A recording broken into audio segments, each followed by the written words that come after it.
Today on Discussing Donation, we're going to take a look at organ and tissue donation from a clinical perspective with a member of the medical team.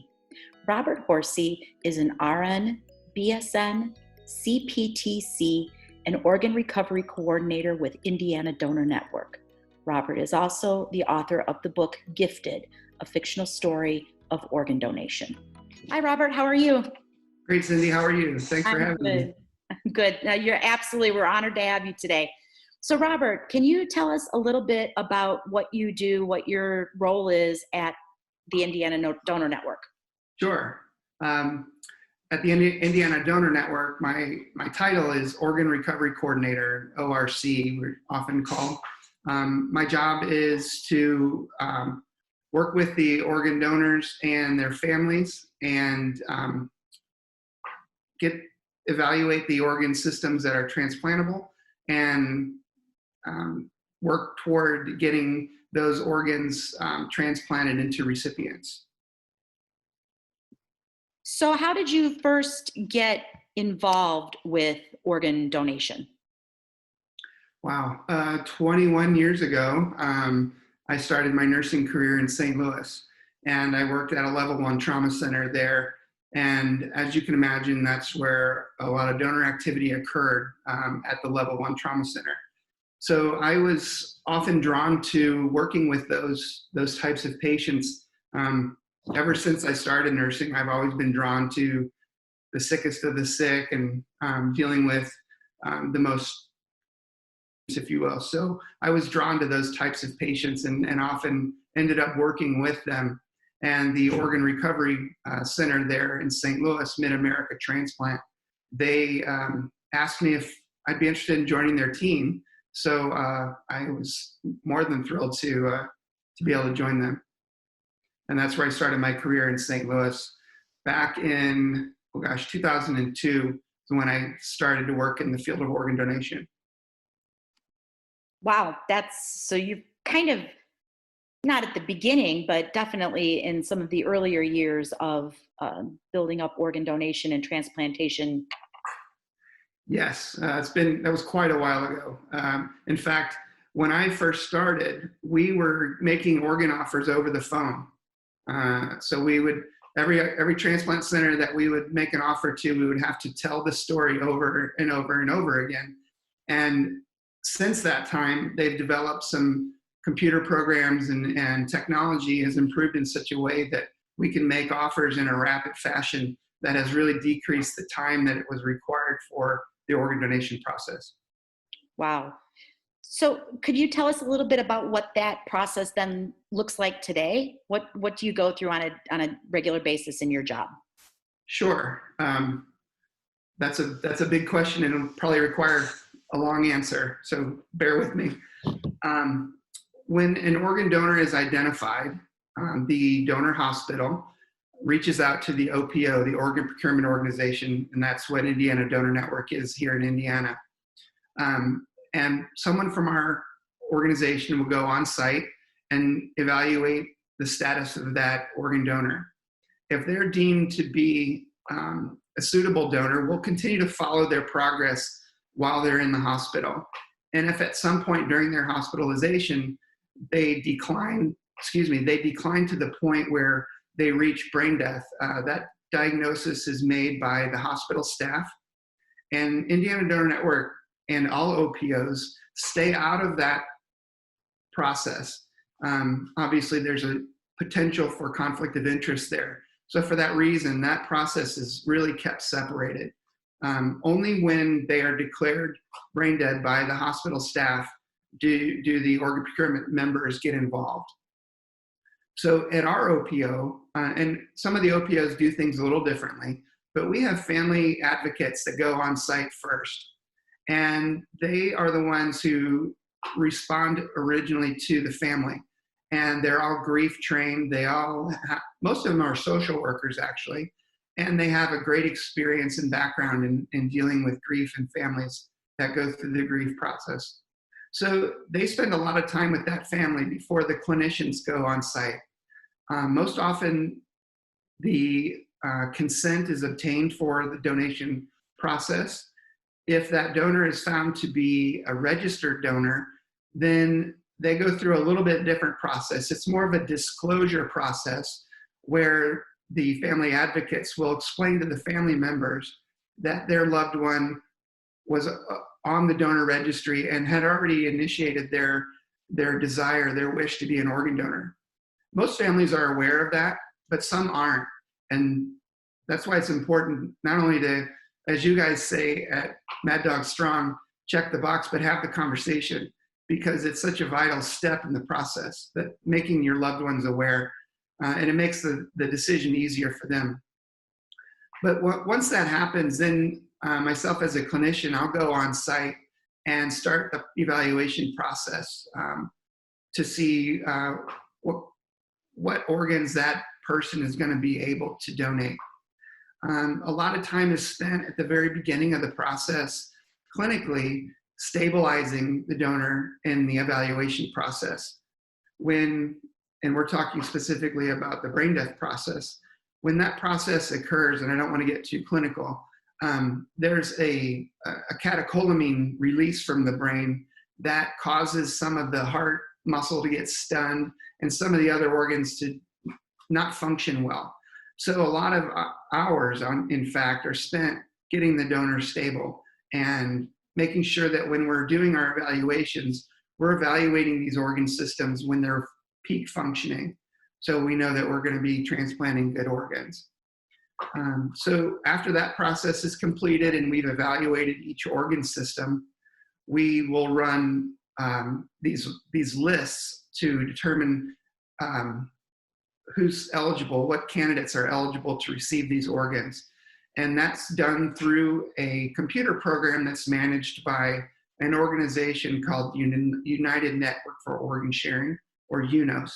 So these match run lists are generated. And then we just start from sequence number 1 all the way down until we find an appropriate recipient for that donor. Once that is done and each organ that we feel is transplantable has found a home, then we discuss timing with each of these programs to find out when they can get to our center. During the recovery process, all the transplant programs send surgeons to wherever that donor is, and everyone works in concert to recover the organs at the same time. So once we determine timing, we then set the operating room time for where the donor is. And everyone travels from their respective states or centers, and the process begins in the operating room. And then it's a very, it's no different. The surgery is no different than anyone having a surgery for, bypass surgery on their heart, or even an appendectomy. Everything is done with precision and sterility and utmost respect for the donor. And then once each organ is removed systematically, then those teams depart from that hospital and make their way to their respective transplant centers to perform the transplant surgery. That's basically it. Yeah, that's you make it sound easy, Robert. Well, it's far from easy. It takes a team. There's no way any 1 or 2 or 3 people could do this. This is a team effort, truly, from start to finish. Absolutely. And I love that you talked about the clinical side. And I also know you, and I know that you have a big heart, and there's a lot of, there's another side to this as well, besides the clinical side, and that's the real human side that you guys experience, the honor walk, the reading of the story from the donor family. Could you share a little bit about that with us? Absolutely. Yeah, you're right, Cyndi. In the last few years, in fact, the honor walk has become more and more popular. And it's a great way to bring honor to the donor and their family. And it allows the hospitals to be involved in the process, not just the nurses that have been caring for our organ donor, but the halls are lined with staff members and physicians and administrators from all over the hospital to pay tribute to their gift. their sacrifice. And it's a truly solemn walk. In fact, I was honored enough to manage a local donor here in Indianapolis who was, he worked as a firefighter. And you can imagine the turnout there was for that honor walk. In fact, we had to reroute our way from the ICU to the operating room to allow people to line the hallways. There were hundreds and hundreds of firefighters, police officers, family members, hospital staff that just wanted to be there to share their appreciation. So it was an unbelievable experience, to be honest. And another fairly recent thing that has come about is this thing called a moment of silence. And it's something that we do in the operating room prior to the start of the surgery. We ask family members of the donor to write out their thoughts, their wishes, something that they can share with the surgical team. They want them to understand who they were and pay tribute to who they were, not just an organ donor, but as a person. So we take a few moments just prior to the beginning of the surgery, and we read those written words that the family provides to us about the organ donor.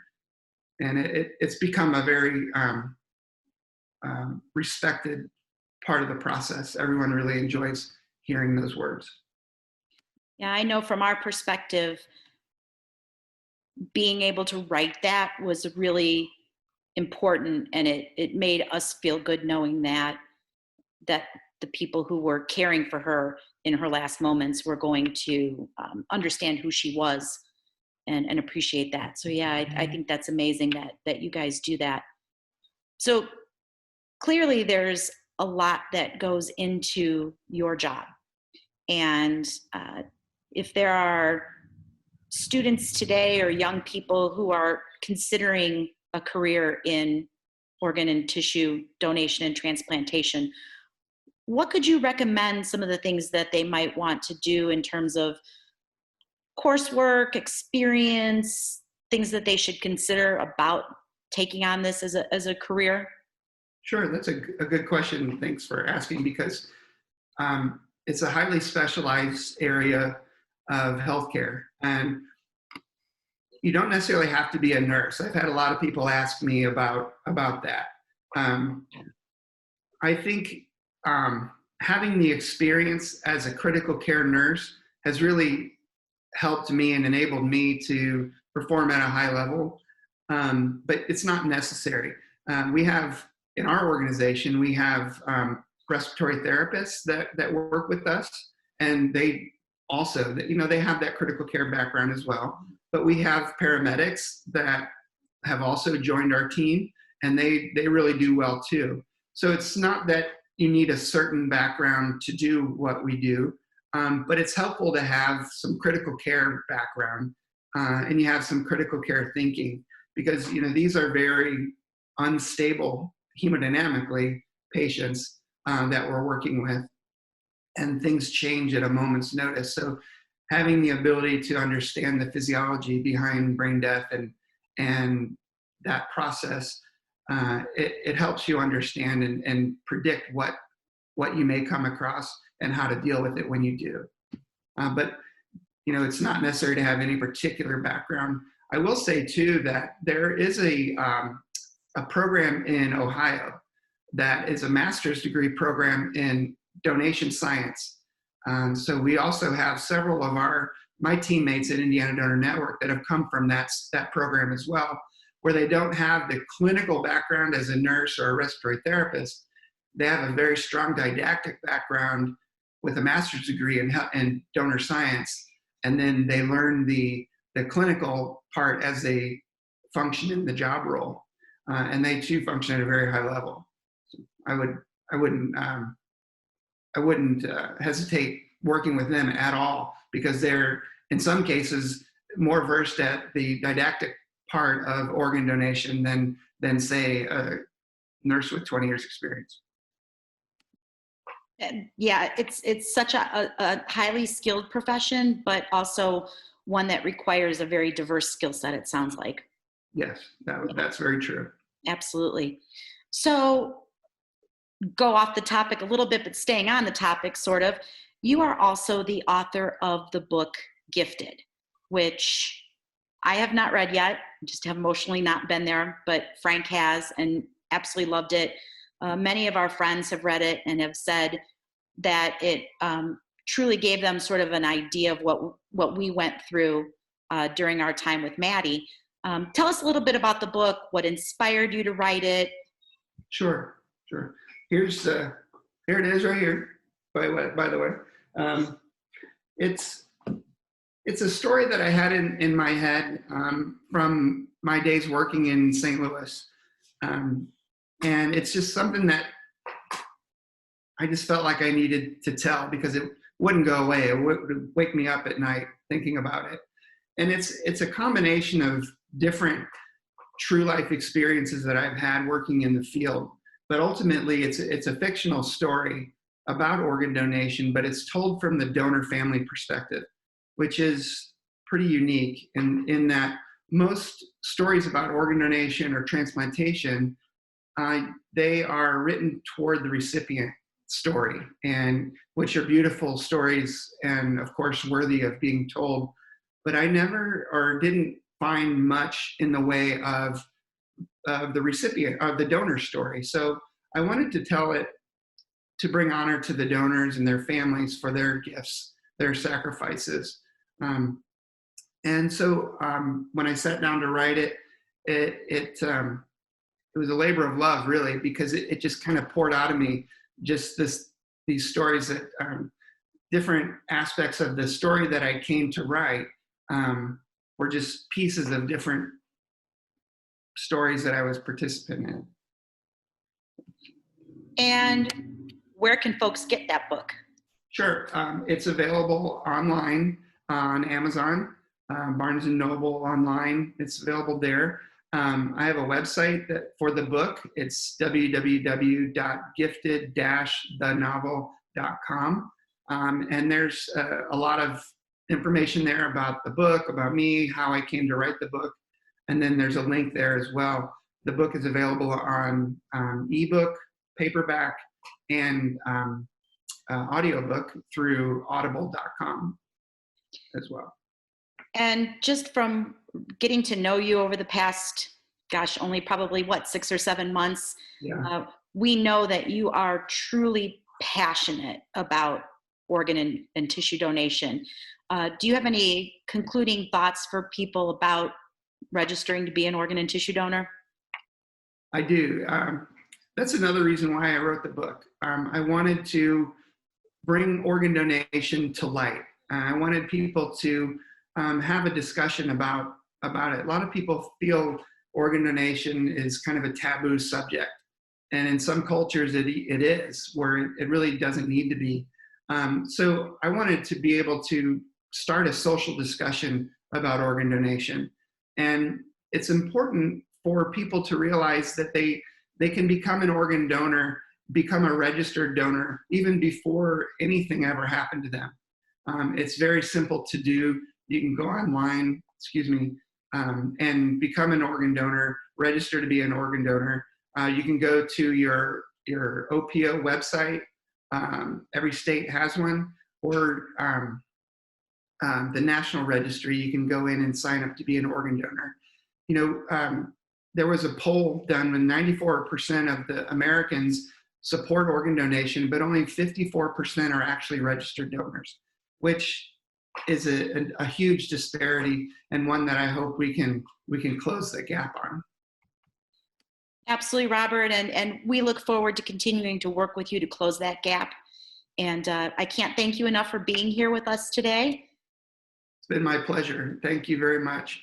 Absolutely. Stay safe. Maddog Strong Foundation is a wonderful organization, and I can tell you from my heart, I appreciate what you guys do. Well, thanks, Robert. We appreciate what you do every day as well, and thank you for joining us today. You're very welcome. Thank you, Cyndi. Take care. You too. Bye. This message brought to you by the Maddog Strong Foundation. For more info, please go to our website at maddogstrong.org.